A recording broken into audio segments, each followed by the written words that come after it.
Le condensé de l'actualité de ce vendredi 13h. Bienvenue, bonjour à tous. Le vice-président a clôturé la réunion du Conseil présidentiel d'orientation du Plan national de développement PND 2021-2025. Timoko Meïlie Koné a félicité le Premier ministre et l'ensemble des membres du gouvernement pour les progrès réalisés. Il a par ailleurs souhaité qu'une priorité soit mise, entre autres, sur le renforcement de la décentralisation et la promotion du secteur privé. Jour J pour les Jeux Olympiques de Paris, 34e édition des Olympiades avec un point d'orgue, la cérémonie d'ouverture annoncée hors norme. Parmi le public, une centaine de chefs d'État et de gouvernement. Le Premier ministre représente le président Alassane Ouattara. Robert Begré-Mambé a échangé hier avec la maire de Paris, Anne Hidalgo.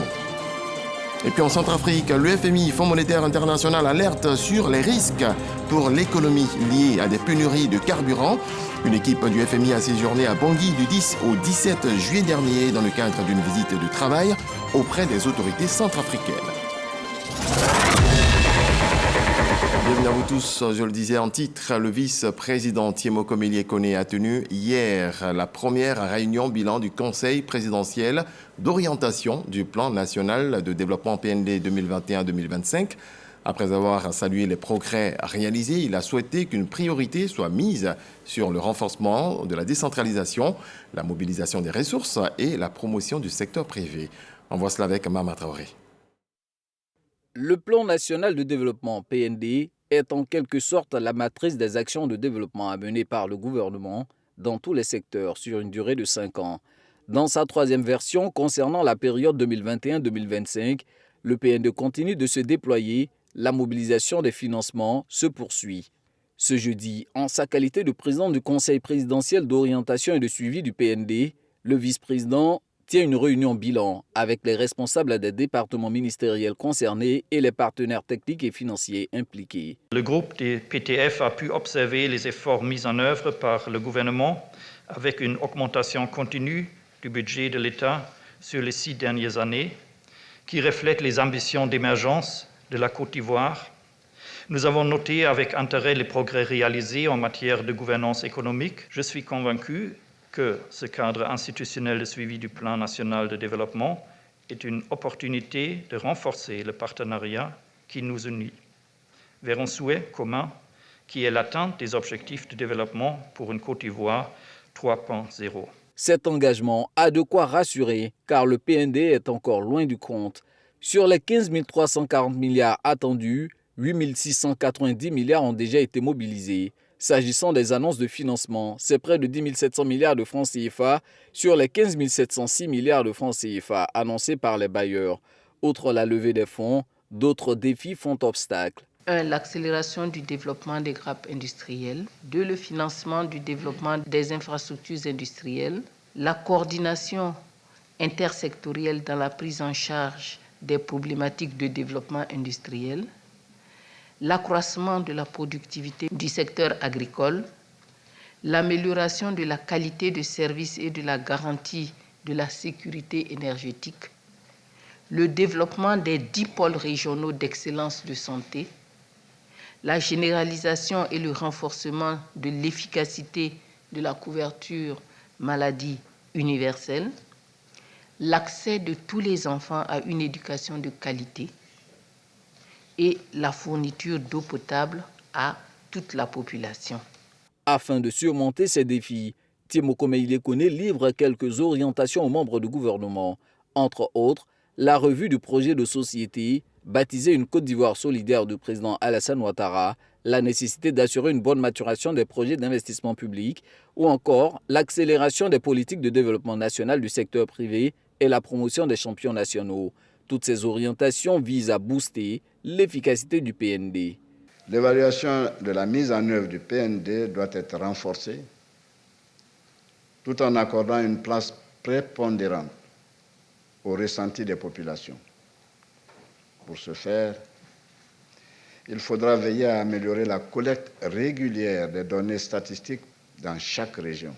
L'actualité de ces derniers mois a renforcé ce besoin, de même que la nécessité d'une mise à jour régulière et d'un effort de communication sur les statistiques relatives aux indicateurs sociaux définis au niveau international afin que l'appréciation de la Côte d'Ivoire par les instances d'évaluation à l'échelle mondiale reflète les efforts réalisés sur le terrain.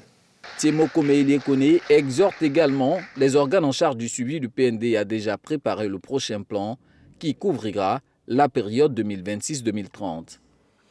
Et le vice-président a reçu le rapport d'activité 2023 de la Haute Autorité de la Communication Audiovisuelle. Une occasion pour Tiemoko Meïlie Koné d'inviter les régulateurs du secteur de la communication à être proactifs dans la lutte contre le fléau des fake news. On retrouve Mama Traoré. Comme l'année dernière, le vice-président de la République reçoit au nom du chef de l'État le rapport annuel d'activité de la HACA, Haute Autorité de la Communication Audiovisuelle, une démarche de redevabilité prescrite par la loi. Les textes demandent que la Haute Autorité de la Communication Audiovisuelle remette son rapport d'activité annuelle, donc je dirais de l'année N-1, à Monsieur le Président de la République. Le document remis concerne l'exercice 2023. Il dresse l'état de santé du secteur audiovisuel. À fin 2023, la Côte d'Ivoire comptait, entre autres, 4 télévisions de service public, autant de stations privées commerciales et 281 radios de proximité. Suite au manquement constaté, le régulateur a dû arrêter 11 décisions. Dans son approche de la régulation, la HACA insiste sur le fait qu'elle met surtout l'accent sur l'encadrement et la sensibilisation des opérateurs audiovisuels. Il s'agit pour nous d'accompagner les opérateurs audiovisuels dans la mise en œuvre de leurs obligations, les sanctions n'intervenant qu'en cas d'absolue nécessité. Toutefois, au cours de l'année 2023, la HACA, en termes de saisine et d'autosaisine, a pris plusieurs sanctions à l'encontre des médias audiovisuels. Elle en a pris au total 34 contre 12 en 2022. Cette augmentation du nombre des sanctions est due essentiellement, d'une part, au monitoring de la période électorale, période propice à des débordements, à des manquements, et d'autre part, à la prise en compte des réseaux sociaux dans la régulation.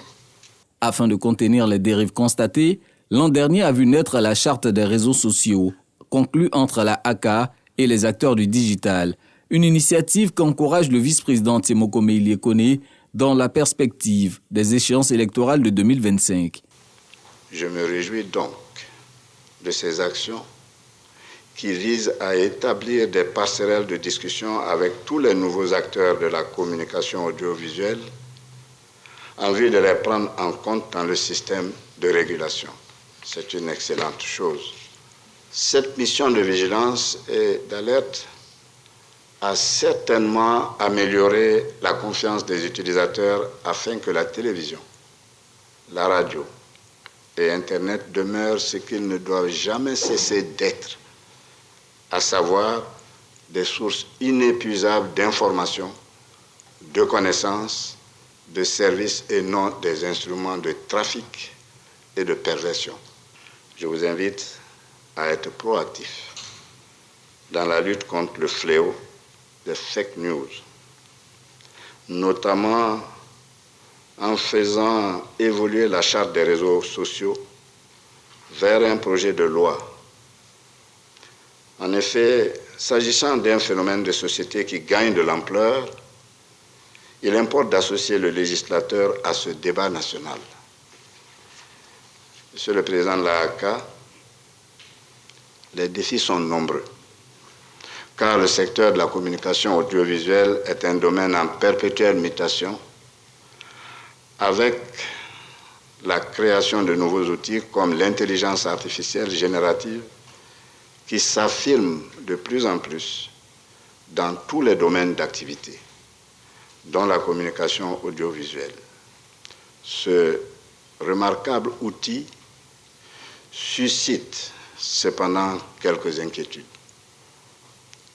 J'exhorte par conséquent le régulateur que vous êtes à encadrer son usage par la définition de règles d'utilisation transparentes et responsables dans le domaine de la production et de la diffusion des contenus audiovisuels afin que les populations ne soient pas victimes de manipulation, de diffusion de fausses informations, d'images et de discours de haine et de violence. Récemment, la ACA a connu un renouvellement partiel de son collège. 9 membres sur les 13 du collège viennent ainsi de prendre fonction. Je vous en titre également, jour J pour les Jeux Olympiques de Paris, 34e édition des Olympiades avec en point d'orgue la cérémonie d'ouverture annoncée hors norme. C'est à 18h24 temps universel que les bateaux s'élanceront. Les 94 bateaux de délégation des athlètes mettront alors les voiles. La délégation ivoirienne composée de 55 membres avec 13 athlètes passera en 50e position juste après le Costa Rica. C'est la première fois qu'une cérémonie d'ouverture se tient hors d'un stade. Le parcours sera aquatique sur l'eau entre le pont d'Austerlitz et la Tour Eiffel. Paris 2024, c'est 330 000 spectateurs attendus, l'équivalent de 4 stades de France. Et parmi les invités, le Premier ministre Robert Begré-Mambé à Paris. Il s'est entretenu hier avec la maire de la ville, Anne Hidalgo. Le chef du gouvernement veut s'inspirer de l'expérience parisienne sur le fleuve la Seine en matière de dépollution pour renforcer l'attractivité de la lagune ébriée. Alexis Ouedraogo. À 24 heures de l'ouverture des Jeux Olympiques, le Premier ministre Robert Begré-Mambé est à l'hôtel de ville de Paris. Il est reçu par la maire Anne Hidalgo.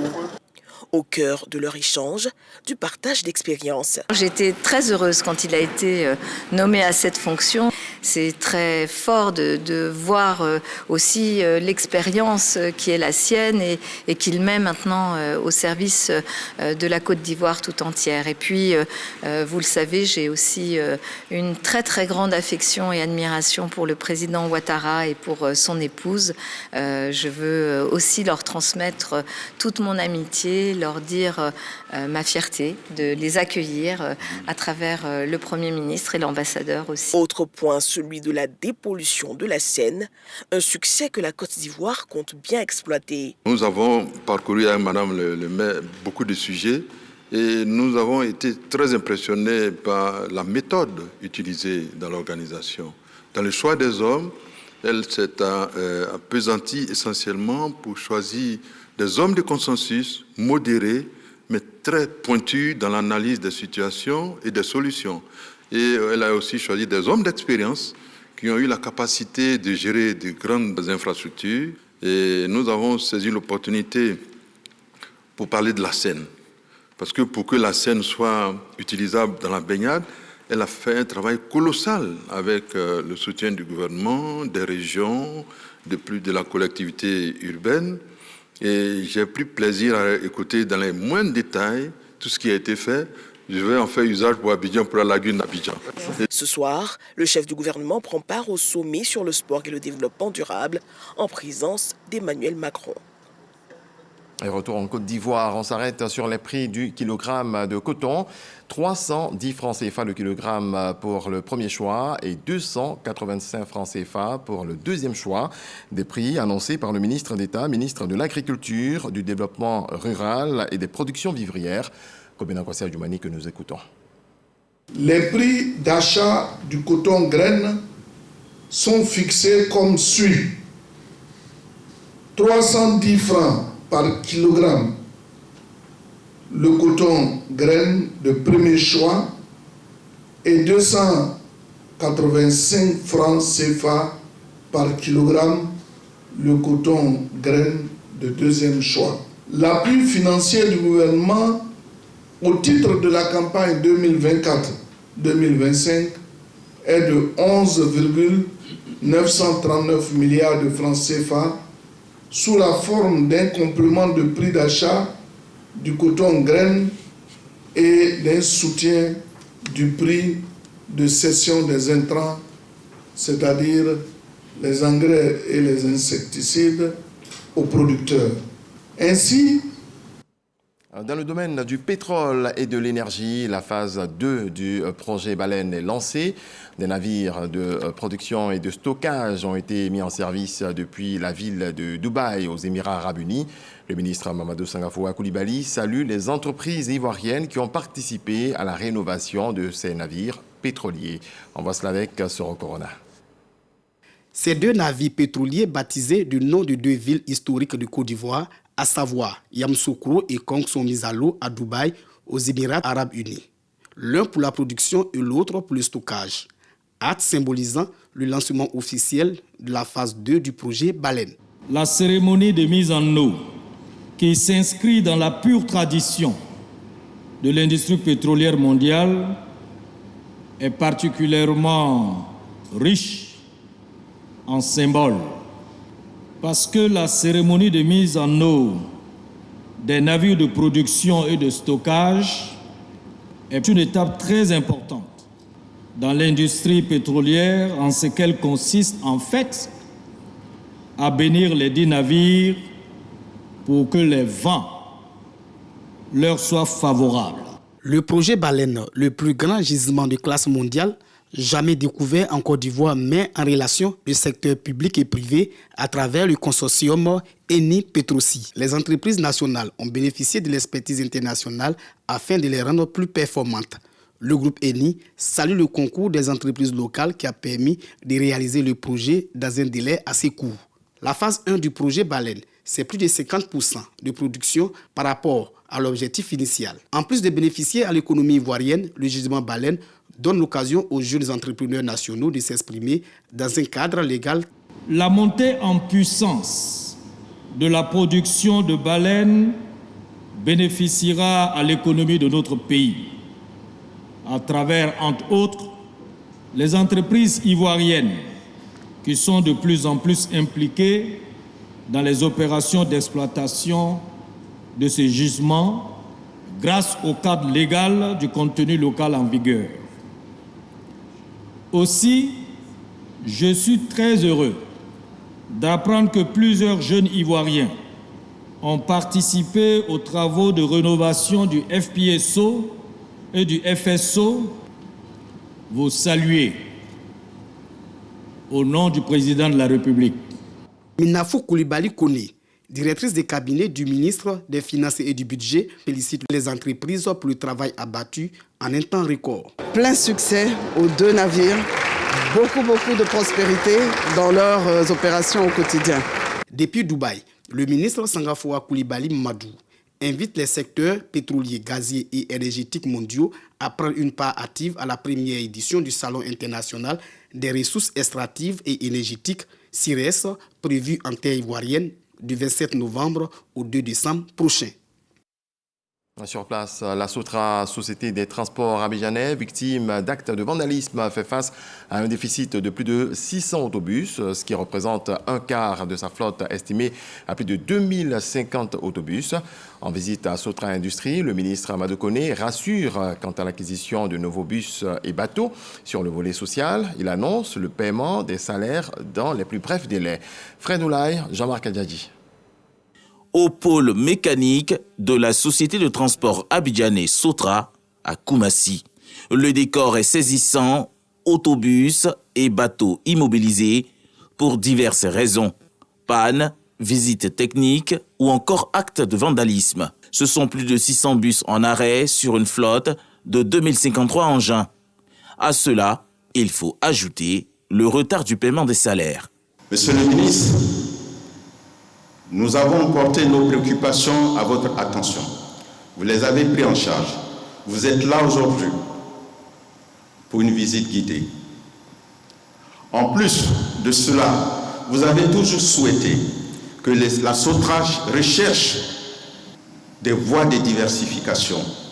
Je n'en dirai pas plus parce qu'aujourd'hui, c'est vous que nous voulons écouter. La Société des transports abidjanais plaide aujourd'hui pour un plan de relance.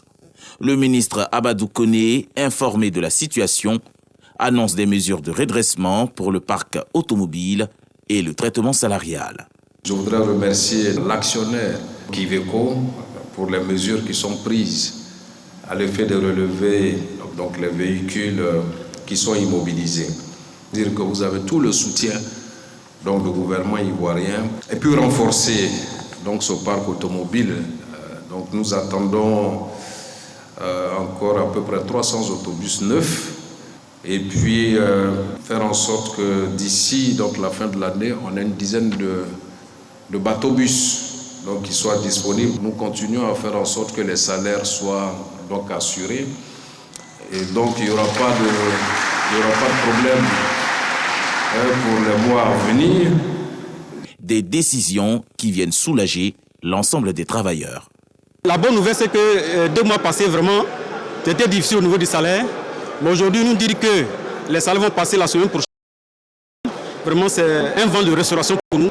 Et un encouragement, vraiment, c'est une grande joie. En plus du programme de réhabilitation du parc automobile, le gouvernement entend poursuivre ses investissements avec l'acquisition de plus de 300 véhicules neufs en vue de renforcer la flotte de l'entreprise. Dans la perspective de couvrir le plan d'eau lagunaire, le gouvernement prévoit la mise en circulation de 25 bateaux-bus, dont 10 avant fin 2024. En se rendant à l'intérieur du pays, le médiateur délégué en charge des régions du Ouagadougou et du Béré a expliqué les missions de l'institution, le médiateur de la République, aux populations de Morondo, une sous-préfecture du département de Kani, lors d'une rencontre. Soro Siélé a exhorté les populations à faire confiance à l'institution. Kader Sogodougou. La mission du médiateur de la République est expliquée aux populations de Morondo, sous-préfecture du département de Kani. Un exercice initié par le médiateur délégué en charge des régions du Ouagadougou et du Béré. Sorodo Siélé, qui exhorte les populations à faire confiance à l'institution, indique ses missions de service public. Entre autres, la protection des droits de tous les citoyens, le renforcement de la cohésion sociale, le règlement des conflits fonciers ou des chefferies traditionnelles. Ces rencontres visent non seulement à préciser nos missions et à sensibiliser les populations. Et lorsque nous arrivons, nous faisons un effort pour élever les préoccupations des populations.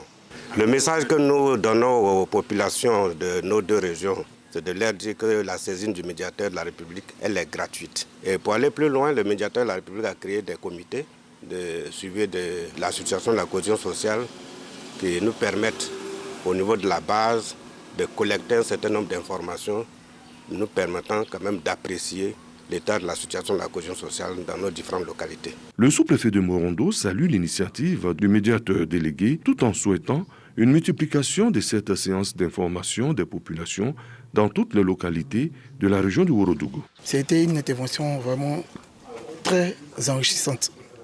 Ça a permis à la population de savoir quels sont les rôles, quelles sont les missions et quels sont les objectifs ici de cette institution. Donc j'aimerais espérer que ça ne va pas s'arrêter là. Au terme de cette séance d'information, les chefs de service, les autorités coutumières, les guides religieux et l'ensemble des populations s'engagent à s'approprier les valeurs prônées par l'institution, le médiateur de la République.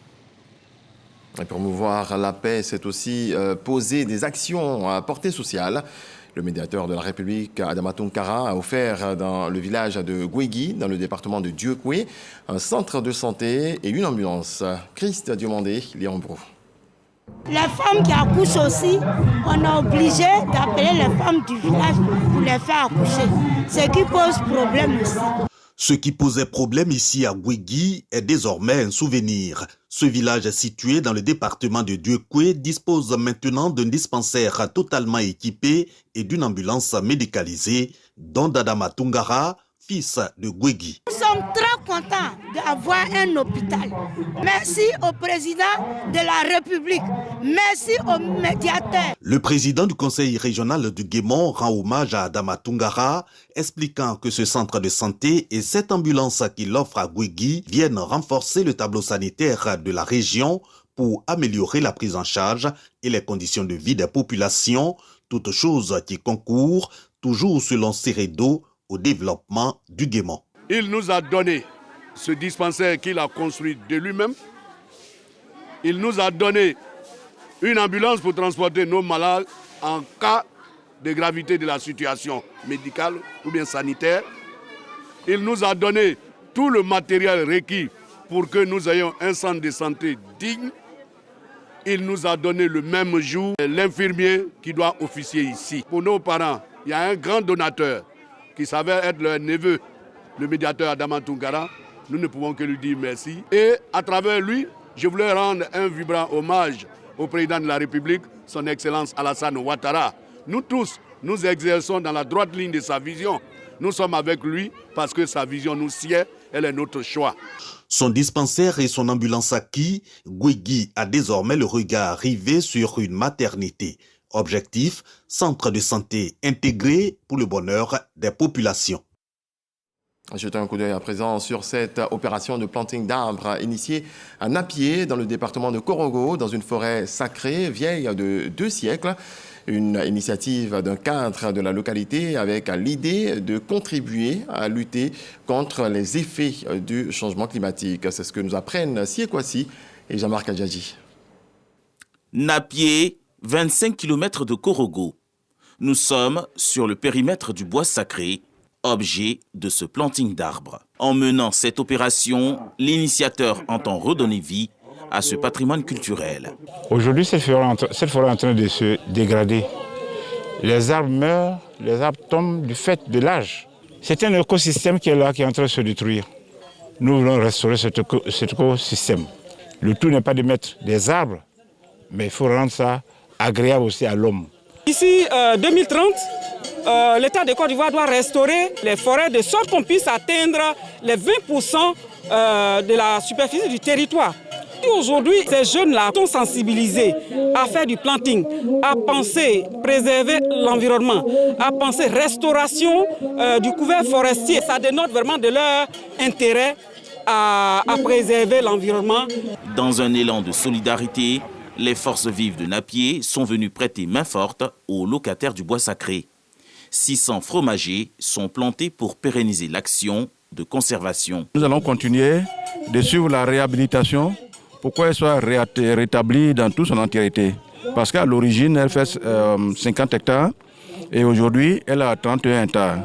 Je rends un hommage donc à toute la culture sénoufo qui, dans son fonctionnement, maintient la forêt sacrée à travers ses rites et traditions, notamment le rite initiatique du Puro, parce qu'on ne peut pas le faire sans forêt sacrée.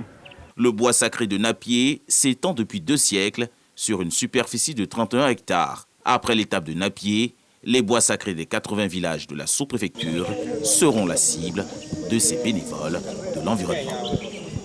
Dans le reste de l'actualité, en bref et en image, une équipe du Fonds monétaire international FMI a séjourné à Bangui du 10 au 17 juillet 2024 dans le cadre d'une visite de travail auprès des autorités centrafricaines. À cette occasion, le FMI a rappelé qu'un premier défi majeur et récurrent concerne la campagne d'approvisionnement en carburant par le fleuve Obangui qui peine toujours à démarrer. L'institution affirme que les perspectives de croissance de la RCA vont dépendre de l'approvisionnement en carburant. Et c'est parti pour le journal des sports. Samuel Metch nous a rejoint.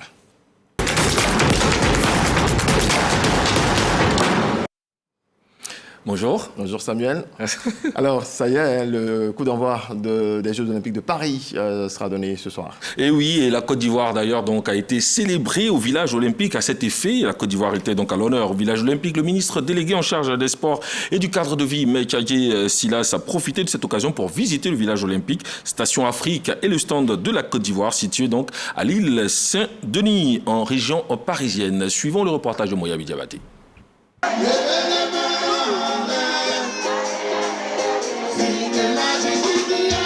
Une ambiance aux couleurs de la Côte d'Ivoire s'est emparée de la fan zone Station Afrique. Après le Mali, le Sénégal et le Maroc, la Côte d'Ivoire a été célébrée au village olympique à l'île Saint-Denis. Manaja, Koudé, Tino, Assalfo du groupe Magic System ont assuré le spectacle. Nous sommes fiers, nous sommes heureux d'accueillir la Côte d'Ivoire. Avant le groupe Magic System, l'artiste Tamsir a enflammé le public avec son coup du marteau.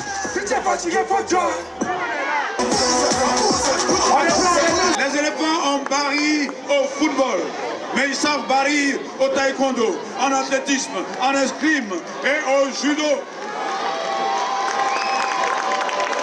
Chers compatriotes ivoiriens, nous comptons sur vos prières pour soutenir les éléphants parce que nous sommes venus au rendez-vous de Paris pour glaner des médailles, rien que des médailles et toutes les médailles. Un peu plus tôt dans la matinée, le ministre en charge des sports, Adjemet Silas, et l'ambassadeur de la Côte d'Ivoire en France, Maurice Bondama, ont rendu visite aux artisans et commerçants présents au stand ivoirien. Ce stand attire les visiteurs avec la confection d'un jus de fruits naturel en faisant du vélo.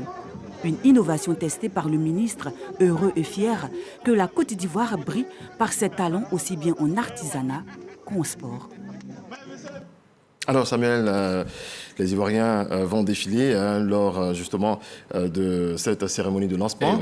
Et nos porte-drapeaux Ils vont bien. Ils vont bien, nos porte-drapeaux, c'est vrai. Et qui va justement représenter la Côte d'Ivoire? Ah ouais, c'est vrai que les questions se posent énormément là-dessus et vous avez raison donc de poser cette question. Alors on aura 2 porte-drapeaux pour cette cérémonie officielle des Jeux Olympiques Paris 2024. Cheikh Cissé Salah Junior et Marie-Josée Talou seront donc les 2 porte-drapeaux qui vont défiler au devant de la délégation ivoirienne. Et il faut le savoir, même si les prévisions météorologiques annoncent déjà donc de la pluie lors de cette cérémonie officielle à 17h30 GMT, nous serons tous donc devant le poste téléviseur, la RTI, donc est partenaire officiel ou diffuseur officiel donc de ces JO, et vous aurez donc sur la 3 cette cérémonie officielle donc ce 26 juillet. Qui sera aussi le dernier porteur de flamme? C'est la question qu'on se pose. Il y a des noms donc qui circulent, Marie-Josée Pérec, il y a également le nom de Kylian Mbappé ou de Zinedine Zidane. On en saura un peu plus donc lors de cette cérémonie. Il faut toujours savoir que donc plusieurs sommités ont porté la flamme. Il y a eu donc le rappeur français MC Solar, il y a eu Snoop Dogg, le rappeur américain. On attend de voir donc les autres porteurs de cette flamme, et donc rendez-vous est pris pour 17h30 GMT pour le tableau des premiers matchs au niveau donc de ces Jeux Olympiques. Les Africains donc ont des résultats quelque peu mitigés. Le Maroc a été battu par l'Argentine 1-0. L'Égypte a fait match nul avec la République dominicaine 0-0. La Guinée-Conakry donc a été battu 2-1 par la Nouvelle-Zélande, et puis le Mali a fait match nul avec l'Israël 1 but partout, et chez les dames la Zambie a été battue donc par les États-Unis 3-0. Le moins qu'on puisse dire, c'est que les Jeux Olympiques ont bel et bien démarré et que la cérémonie officielle est prévue pour cet après-midi. Et ce soir, on attend un spectacle haut en son et en couleur. Et c'est clair. Allez, on passe à la Coupe du Monde de Maracana. La Coupe du Monde de Maracana, à 2 mois donc du top départ de la Coupe du Monde de Maracana, Bleu Charlemagne, le président de la FIMA, a rencontré les journalistes sportifs et les membres donc du comité d'organisation au siège de l'institution à Cocody. Les questions d'organisation et de mobilisation étaient donc à l'ordre du jour, nous dit Konaté Ngamblé. Le processus d'accréditation des médias et la mise en place d'une plateforme collaborative sont autant de sujets abordés au cours de cette rencontre d'échange entre le président de la Fédération internationale de Maracana Association et les représentants de l'Union nationale de la presse sportive, UNEPSI, et l'Association des journalistes sportifs de Côte d'Ivoire. Tout en demandant l'implication des médias dans l'organisation de ce grand rendez-vous mondial, Bleu Charlemagne a annoncé l'organisation d'un séminaire de formation en vue de permettre aux journalistes de s'approprier les lois et règlements généraux des compétitions. À travers cette compétition, la Côte d'Ivoire, qui est désormais une destination très prisée à travers le monde, soit davantage connu. Le président de la FIMA a ensuite échangé avec le comité d'organisation de la Coupe du Monde. Durant 1 heure d'horloge, les différents présidents de commission ont fait un rappel chronologique des activités réalisées à mi-parcours, des sites de compétition et d'entraînement à la billetterie, en passant par les accréditations et la sécurité. Toutes les questions organisationnelles ont été abordées, permettant d'apprécier l'évolution des préparatifs. Nous sommes donc aujourd'hui à 60 jours de cet événement, et Dieu voulant, c'est bien parti pour que véritablement les Ivoiriens qui ont eu leur CAN puissent avoir leur mondial de Maracana. Le trophée, le ballon officiel, la mascotte et les maillots supporters ont été dévoilés. Ils seront présentés le jeudi 22 août prochain à l'occasion d'une cérémonie organisée à cet effet. La Coupe du Monde de Maracana est prévue se tenir donc du 25 septembre au 5 octobre 2024. Et à l'issue du tirage au sort qui a eu lieu vendredi dernier, les poules sont connues. La Côte d'Ivoire évoluera donc dans la poule A en compagnie du Gabon, du Cameroun et de la Belgique. Le Brésil évoluera dans la poule D et la FIFA annonce donc avoir reçu déjà 200 demandes d'accréditation donc des médias pour couvrir l'événement. Cela annonce une grande et grosse fête. La fête également promet d'être belle avec la RTI qui sera au cœur de cet événement. Toujours en football, parlons cette fois-ci du lancement du projet de détection de nouveaux talents Benfica Campus Détection. Ce projet a été lancé donc mercredi dernier au cours d'un point de presse dans les locaux du ministère en charge des Sports. Arsène Kouassi. Un mois après le lancement de son académie en Côte d'Ivoire, Benfica Campus Côte d'Ivoire démarre ses recrutements. Et cela passe par une tournée nationale de détection qui sillonnera 31 régions du pays. 132 passionnés âgés de 14 à 20 ans, sélectionnés sur tout le territoire, seront formés chaque année à l'Institut national de la jeunesse et des sports, l'INJS. L'une des particularités de ce projet hors norme est qu'il prévoit la réorientation des pensionnaires non retenus vers des métiers alternatifs liés au football. Le calendrier de détection démarre le 7 septembre pour s'achever le 7 décembre 2024. Les 31 régions seront regroupées en 12 centres de détection où quelques 10 000 jeunes déjà identifiés seront canalisés et observés par les techniciens du Benfica.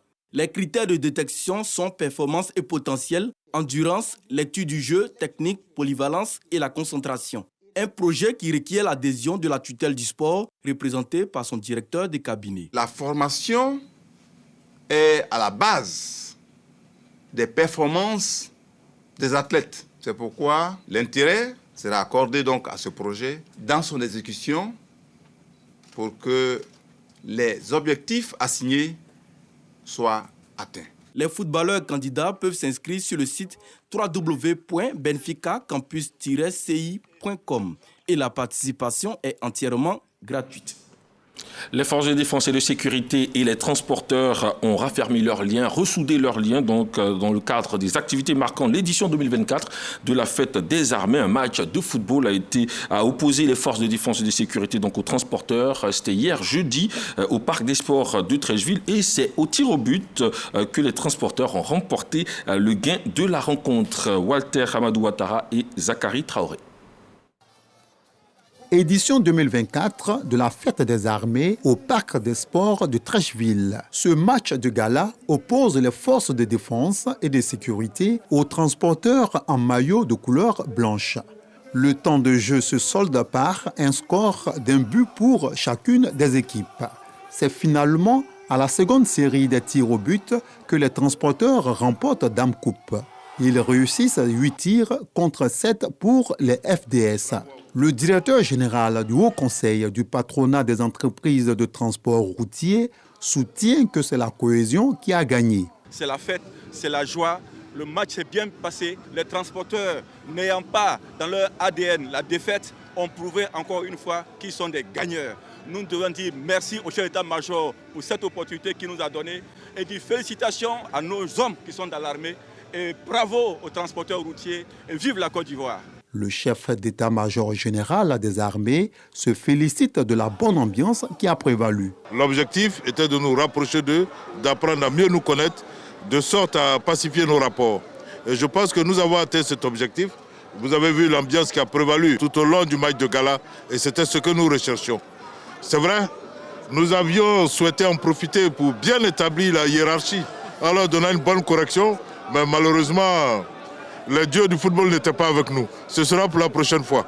Le samedi 27 juillet 2024, l'armée ivoirienne aura 64 années d'existence. Merci Samuel Metch. Merci. Et on rappelle que les Jeux Olympiques de Paris, l'ouverture aujourd'hui. Aujourd'hui, donc, 17h30 GMT, 19h30 heure de Paris. Donc, ce sera une cérémonie inédite au bord de la Seine et tout le monde voudrait voir cela. Près de 357 000 personnes donc, attendues pour cette cérémonie. Avec des artistes de renom. Ben ouais, éclair. Voilà. Merci à Samuel Metch, merci à toutes et à tous de nous avoir suivis. C'est la fin surtout de raison de l'actualité. Excellente journée, Dieu nous garde. Continuez de regarder RTI.